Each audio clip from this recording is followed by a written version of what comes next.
பெரியோர்களே, தாய்மார்களே,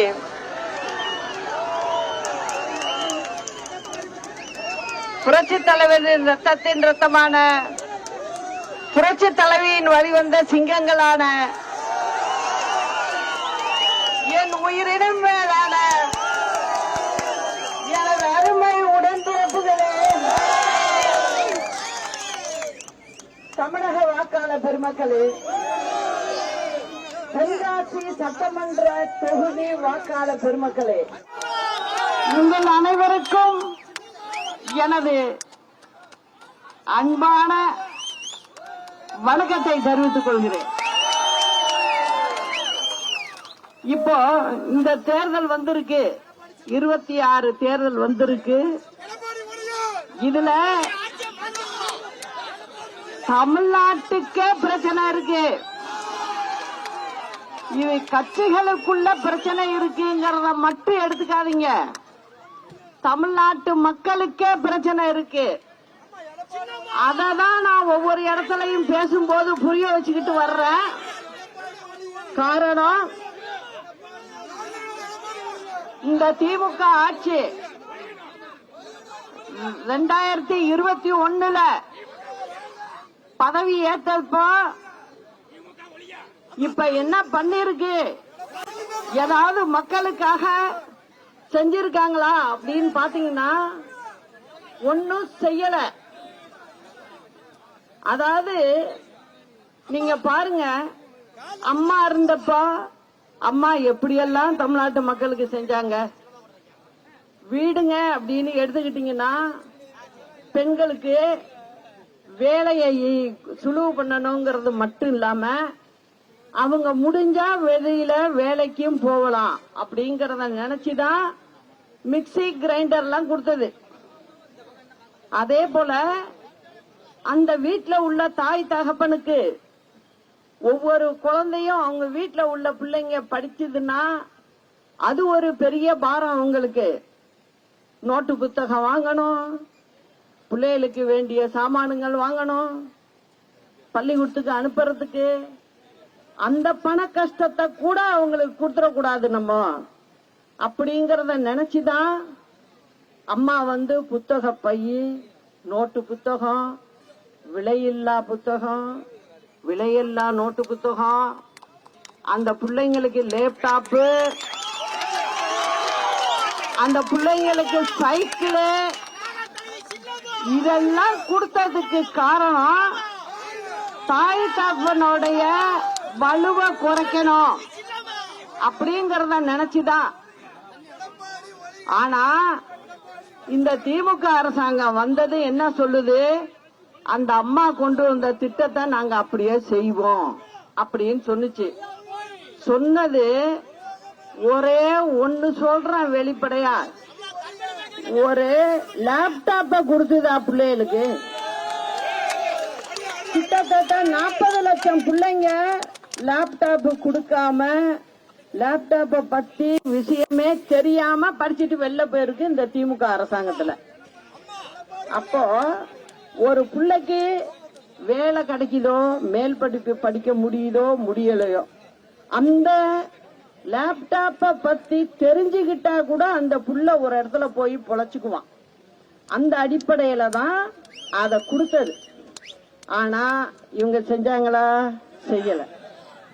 அது மட்டும் இல்ல, இன்னொன்னு பாருங்க, பெண்களுக்கு மாடு எல்லா இடத்துலயும் கொடுத்தோம், எல்லாருக்கும் கொடுத்தோம். கிராம பகுதியில உள்ள பெண்கள் வீட்டுல மாடு இல்லாம இருக்காது. அது எதுக்காக அப்படின்னு பாத்தீங்கன்னா, அதுல அவங்க பால் கறந்து அவங்களுக்கு கையில ஒரு காசு புழக்கம் இருக்கணும். அந்த பெண்கள் யாரையும் நம்பி இருக்க கூடாது, கையில முடிஞ்ச அளவுக்கு அவங்க கையில காசு இருக்கணும் அப்படிங்கறதுக்காக தான் அதை கொடுத்தோம். வயசானவர்களை பிள்ளைகளோ மருமகளோ கவனிக்கலைனா கூட ஆடு கொடுத்தது அதுக்குதான். எதுக்காக கொடுத்தோம்? அவங்க அதை வச்சு வளர்த்து அவங்க கையில 4 காசு இருக்கணுமே நினைச்சு கொடுத்ததுதான் அந்த ஆடு கொடுத்த திட்டம். இதெல்லாம் தமிழ்நாட்டு மக்களுக்கு ஒன்னையும் பார்த்து செஞ்சது அம்மா. அதுக்கு யோசனைகளையும் சொல்லி கூடவே இருந்தது நான். இப்போ நீங்க இந்த அரசாங்கத்தை பார்க்கும்போது என்னத்தை செஞ்சிட்டீங்க? நீங்க ஒன்னும் செய்யல. அது மட்டும் இல்ல, பிள்ளைகளுக்கு பள்ளிக்கூடத்துக்கு போற பிள்ளைங்களுக்கு சீருடை 4 கொடுத்தோம். அம்மா இருந்தப்ப கொடுத்தாங்க. இப்ப 1 கொடுக்கறதே பெரிய விஷயமா இருக்கு. அதையும் ஒரு வருஷம் விட்டு விட்டு கொடுக்கறாங்க. ஆனா நம்ம அதையும் கொடுத்தோம். அது கொடுத்தது மட்டும் இல்ல, இன்னொரு விஷயத்தையும் உங்கள்கிட்ட சொல்றேன். அதாவது எல்லாரும் என்ன, திமுக அரசாங்கம் வர்றப்ப எல்லாம் என்ன பண்ணுவாங்க, அந்த சீருடைய சென்னையில உள்ள பெரிய நிறுவனங்களுக்கு கொடுப்பாங்க. அதை தைக்கிறதுக்கு, அந்த தைக்கிறதுக்கு உரிய கூலி அந்த கம்பெனிக்கு போகும்.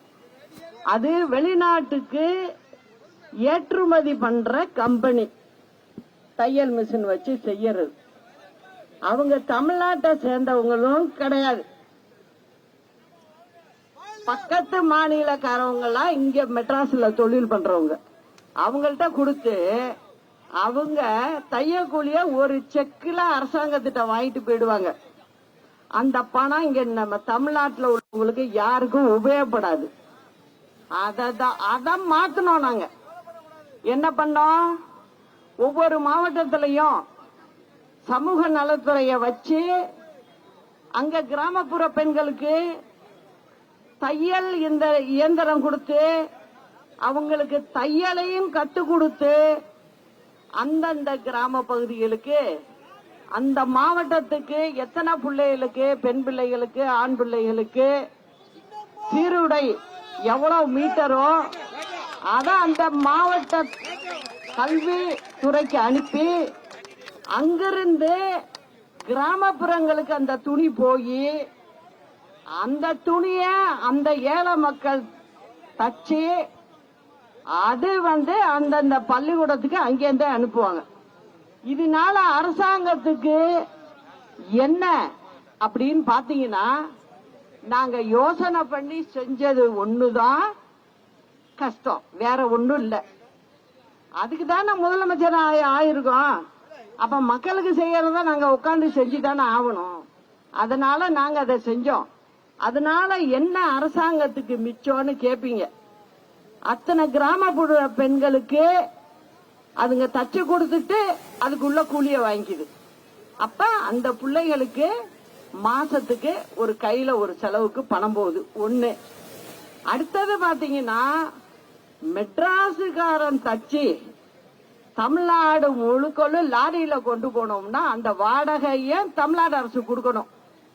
இப்ப அந்த செலவு எங்களுக்கு மிச்சம். அந்தந்த மாவட்டத்துல அங்கங்க பிரிச்சு கொடுத்துருவோம். இந்த மாதிரி எல்லாம் அம்மா சிக்கன நடவடிக்கை செஞ்சுதான் ரொம்ப கடன் வாங்காம அரசாங்கத்தை நடத்திட்டு வந்ததுனாலதான் உங்களுக்கு கரண்ட் செலவெல்லாம் குறைச்சி வாங்கணும். ஆனா இந்த திமுக அரசு என்ன பண்ணுது, கரண்ட் நம்ம கிட்டயே தயாரிக்கிற வசதி இருக்கு. அது அம்மா 2011 ஏற்பாடு பண்ணி வச்சுட்டாங்க. ஆனா அந்த மிஷினுங்க எல்லாம் ரிப்பேர் வேணும்னே பண்ணி நிறுத்திவிட்டு திமுக அரசாங்கம் என்ன பண்ணுது, வெளி மார்க்கெட்ல தனியார்கிட்ட கரண்ட விலைக்கு வாங்குது. எவ்வளவு ரூபாய்க்கு வாங்குது? ஒரு யூனிட் 15 ரூபாயில இருந்து 25 ரூபாய் வரைக்கும் வாங்குது. அப்ப மின்சாரத்துறை நட்டத்துக்கு போகுமா போவாதா? போகும்ல. அதுக்குதான் சொல்றேன், இந்த அரசாங்கம் இருக்க கூடாது. ரெண்டாவது பாத்தீங்கன்னா, நீங்க எல்லாம் பேர சொல்லிட்டீங்க, துரோகம் பண்ற குரூப். துரோகம் பண்ற குரூப் வந்துச்சுன்னா எனக்கு துரோகம் பண்ணிடுச்சு. ஆனா உங்களுக்கு துரோகம் பண்ணாதுன்னு என்ன நிச்சயம்? பண்ணக்கூடிய அதனாலதான் நாம் புறப்பட்டது. இப்ப அவசரமா இறங்கி இருக்கோம் நம்ம. ஆனா நாம் பயப்படல.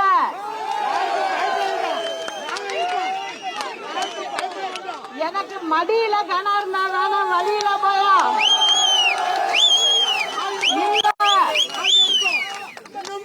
நான் ஒத்தாள் கிடையாது. தமிழ்நாட்டில் உள்ள ஏழை எளிய மக்களுடைய சார்பாதான் நான் இருக்கேன், வாழ்றேன். எனக்கு நீங்கள் தான் முக்கியம்.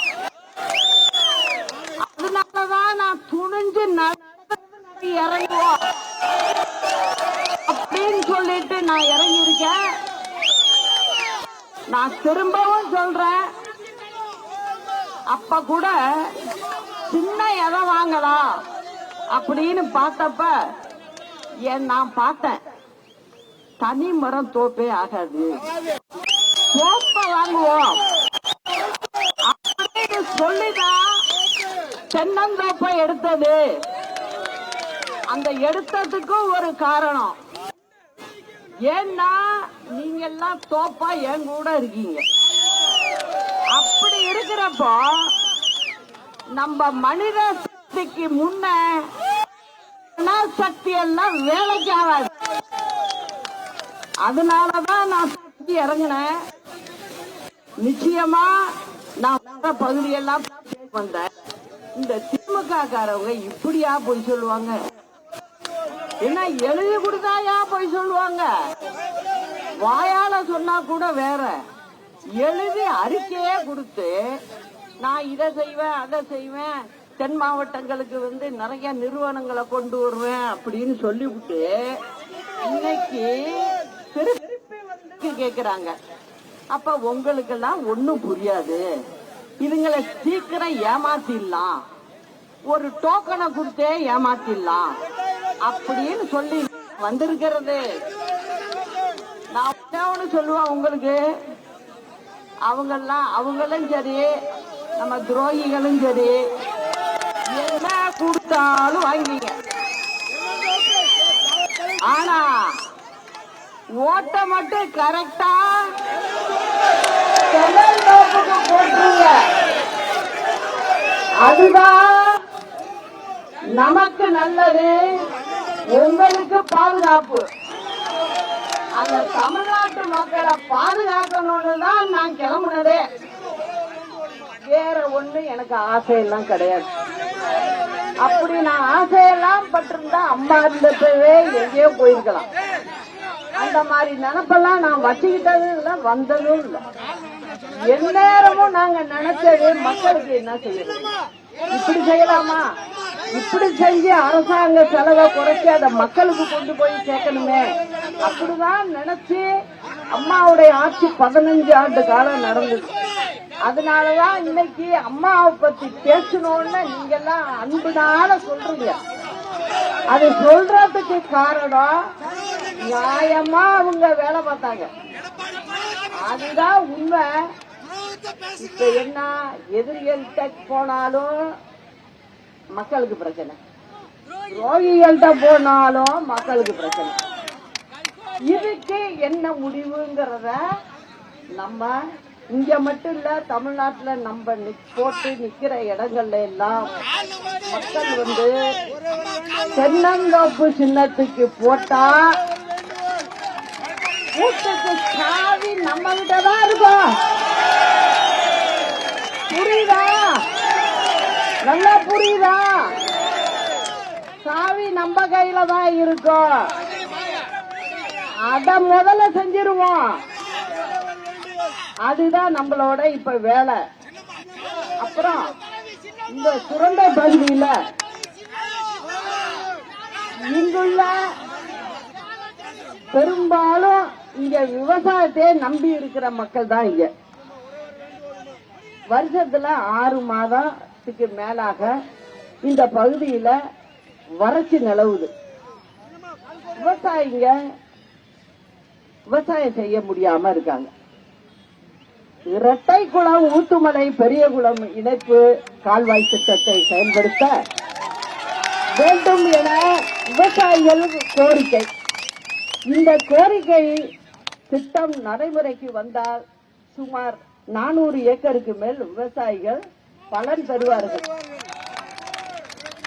அதே போல சுரண்டை சுற்று வட்டார கிராமங்களில் பெரும்பாலும் காய்கறி பயிர்கள் மகசூல் செய்து இங்கே வருது.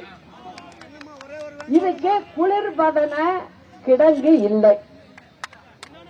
அது முக்கியமா செய்ய வேண்டிய விஷயம். நம்ம நிச்சயமா செய்வோம். எல்லா மாவட்டத்திலும் என்னன்னு நான் கணக்கெடுத்துக்கிட்டே வர்றேன். அதே போல இன்னொரு விஷயம், இங்க உள்ள மக்கள் சொல்றது, இங்கு நகராட்சிக்கு உட்பட்ட காய்கறி மார்க்கெட் இங்க இருக்குல்ல, இது ரொம்ப பிரச்சனைக்கு உள்ளாகுது. அதுவும் எனக்கு தெரியும். அதெல்லாம் முழுசா தெரியும் எனக்கு. இந்த காய்கறி மார்க்கெட் பெரிய அளவுல விவசாயிகளுடைய பயிர்கள் வர்றதுனால இந்த நகராட்சிக்கு உட்பட்ட சுரண்டையில உள்ள காய்கறி மார்க்கெட்டை விரிவுபடுத்தியே ஆகணும். இத நிச்சயம் இந்த அரசாங்கம் செஞ்சிருக்கணும். ஆனா செய்யல. நம்ம நிச்சயம் செய்வோம். பொதுமக்களுக்கு தேவையான குடிநீர் தட்டுப்பாடு என்பது தினந்தோறும் இங்க அதிகரிச்சுட்டு வருது. சுரண்டை சுற்று வட்டார கிராமங்களில் பனைமரம் அதிகமா இருக்கு. இந்த பனைமரத்துல பதனி இறக்குறாங்க. ஆனா போலீஸ் என்ன பண்ணுது, கெடுபிடி பண்ணுது, நீ கல்லு இறக்குறேன்னு சொல்லி. இதெல்லாம் ரொம்ப தவறான போக்கு. போலீஸ் கொஞ்சம் பார்த்து நடந்துக்கீங்கன்னு சொல்லுகிறேன். ஏன் உங்களுக்கு தெரியாதா? இப்ப வண்டிகள் போகுது. இப்ப நான் வர்ற வண்டின்னு இல்ல, மத்த கட்சியை சேர்ந்தவங்களும் வண்டியில போறாங்க. இடையில வண்டியை நிறுத்துறீங்க. உள்ளார பாக்கணுங்கிறீங்க. நாங்க இறங்கிக்கிறோம், நீங்க உள்ளார பாக்குறீங்க. அது உங்க கடமை, செய்யுங்க. நான் வேண்டான்னு சொல்ல. அதே போல உங்களுக்கு தெரியாதா பதனி எது கல்லு எதுன்னு? நீங்க எடுத்து வாயில ஊத்தி பாருங்க.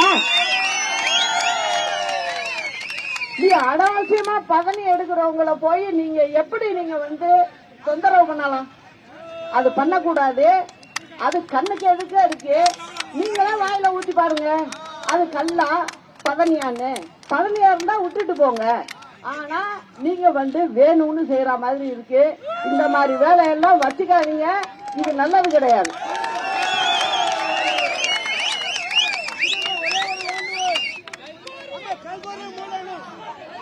அப்புறம் இன்னொரு விஷயம் சொல்றேன்.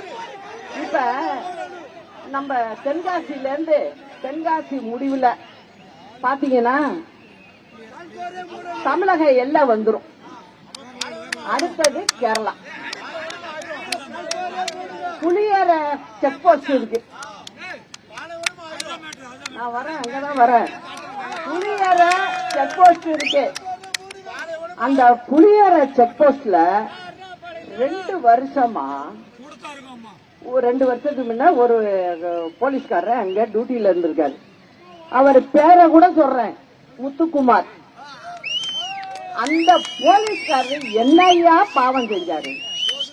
நீங்க பாட்டும் அரசாங்கத்துல உயர் பதவியில மந்திரியா இருக்கிறவங்க விடிய விடிய விடிய 40 டன்னு 60 டன்னு கல்ல கடத்தி கொண்டு போறீங்க. ஜல்லிய கேரளாவுக்கு போகுது. அத அந்த பையன் உண்மையான ஒரு போலீஸ்காரரு, காக்கி சட்டை போட்ட பையன், அதை தடுத்து நிறுத்திட்டாரியா. நிறுத்தின உடனே என்ன ஆகுது, அந்த போலீஸ்காரர புடிச்சு, நீ மந்திரி மறைஞ்சிருக்காரு. எந்த மந்திரின்னு கூட எனக்கு தெரியும். இப்ப சீட்டு இல்ல. அதனால அவர் என்ன பண்றாரு, ஆளை வச்சு மிரட்டுறாரு போலீஸ்காரர. ஒரு அரசாங்க உத்தியோகத்துல உண்மையா வேலை பார்க்கிற ஒரு போலீஸ்காரரு அவருக்கு இருக்கிறது ஆட்சியை நடத்துற உங்களுக்கு இல்ல, அரசாங்கத்துக்கு வர வேண்டிய கஜானாவுக்கு வர வேண்டிய பணம் கொள்ள போகுது. அதை தடுத்து ஒரு போலீஸ்கார பையன் நிறுத்தினா அந்த பையன் மேல 2 வருஷமா கேச போட்டு அந்த பையனுக்கு என்ன பண்றாங்க, தொந்தரவு மேல தொந்தரவு கொடுக்குறாங்க. இந்த கூட போகுது லாரி பாருங்க, போகுது பாருங்க. இப்ப பாருங்களா வண்டிய, அரசாங்கம் முடிய போற கட்டத்துல இருக்கு. அதனால பகல் போட்டுட்டாங்க, எங்க பார்த்தாலும் போயிட்டு இருக்கு.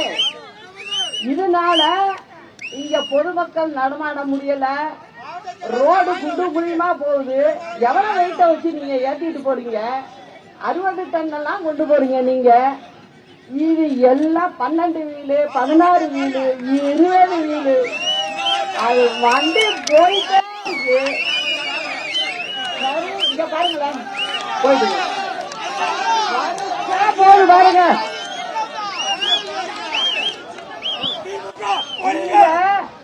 மக்கள் ரோட்லயும் நடமாட முடியல. ஏன்னா அரசாங்கம் நிமிஷ கணக்குல மாறிக்கிட்டு இருக்கு இப்ப டயம். அதனால இவ்வளவு போகுது.